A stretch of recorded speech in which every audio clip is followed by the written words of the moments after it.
বন্যার পানি নেমে গেলেও শেষ হয়নি দুর্ভোগ। নতুন করে দেখা দিচ্ছে উপদ্রুত এলাকার মানুষের স্বাস্থ্য ঝুঁকি।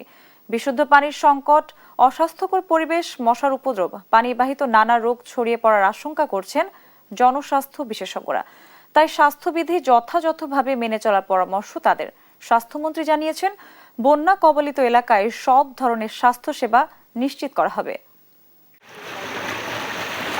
টানা বৃষ্টি, বন্যা আর জলাবদ্ধতায় চট্টগ্রাম, কক্সবাজার সহ দেশের ৭টি জেলার বেশিরভাগ এলাকা সপ্তাহখানেকের জন্য পানিতে ডুবে থাকে। পানিবন্দী হয়ে দুর্ভোগে পড়েন লাখো মানুষ। গত ২ দিন ধরে আবহাওয়ার উন্নতি হওয়ায় ধীরে ধীরে পানি নামতে শুরু করেছে। এখনো বহু মানুষ খোলা আকাশের নিচে জীবন কাটাচ্ছেন।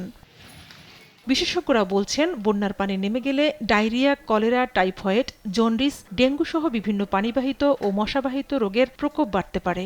বিশুদ্ধ পানির সমস্যা হতে পারে, এখান থেকে ডায়রিয়া, কলেরার মতো রোগ ছড়াতে পারে।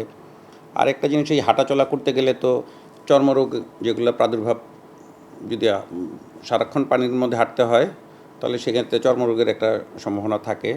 সংক্রামক রোগ প্রতিরোধে বিশুদ্ধ পানি পান করা, খাবার সঠিক নিয়মে প্রস্তুত ও সংরক্ষণ করা, পরিষ্কার পরিচ্ছন্নতা বজায় রাখা, ডায়রিয়া হলে দ্রুত খাবার স্যালাইন খাওয়া, বন্যার নোংরা পানিতে দীর্ঘক্ষণ অবস্থান না করা এবং ঘরের আশেপাশে জমে থাকা পানি পরিষ্কার করে মশার বিস্তার রোধের পরামর্শ দিয়েছেন জনস্বাস্থ্য বিশেষজ্ঞরা।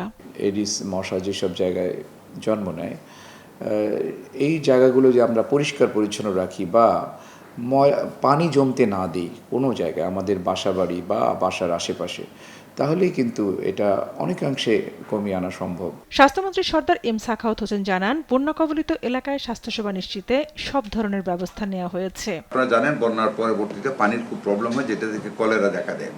আমরা আমাদের স্বাস্থ্য মন্ত্রণালয় থেকে 7,29,000 পানি বিশুদ্ধকরণ ট্যাবলেট এরই মধ্যে দেওয়া শুরু হচ্ছে, ঘরে ঘরে আমরা দিচ্ছি। আমাদের হাতে 36,19,572টি ট্যাবলেট আরও স্টক রেখেছি।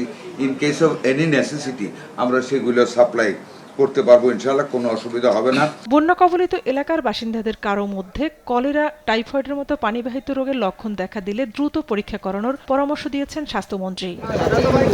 ঝর্ণা রায়, দেশ টিভি, ঢাকা।